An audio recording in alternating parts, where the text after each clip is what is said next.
வச்சதோட சரி. காலேஜ் போகும்போது அதெல்லாம் பெருசா பூவை விட்டாச்சு, வைக்கிறதே கிடையாது. ஆனா கல்யாணம் ஆனதுக்கு அப்புறம், கல்யாணம் ஆன ஃபர்ஸ்ட் டேவே கார்ல போகும்போது நிப்பாட்டு நிப்பாட்டு அப்படின்னு சொல்லி ஒரு 3 முழத்துக்கு 4 முழத்துக்கு பூ வாங்கி கொடுத்தாங்க.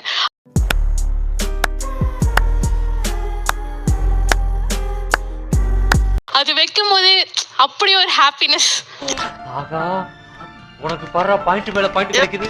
ஆமாடா, அப்படி அது என்ன ஸ்பெஷல்?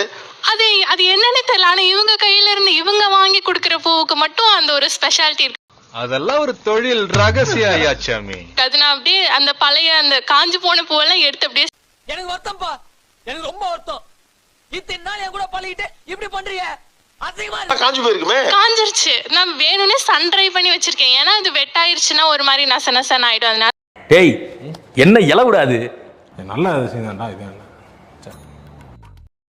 சன் ட்ரை பண்ணி நான் அப்படியே பாதுகாப்பா வச்சிருக்கேன். ஓ, எதுக்காக? அது ஏன்னா அது ஒரு மெமரி, அது எனக்கு ஹாப்பினஸ் கொடுக்குது. அவன் இன்னும் திருந்தல மாமா. பாக்குறவங்களுக்கு அது எப்படி வேணா தெரியலாம். ஆனா அது பார்க்கும்போது என் ஹஸ்பண்ட் அவனை சொல்லி நிறுத்துங்களேன்டா. அவன் நிறுத்துற, அந்த லூசுக்கு மட்டும் வந்துட்டே இருக்கான். வர்ற நிறுத்துற அவனை. ஹஸ்பண்ட் ஆனதுக்கு அப்புறம்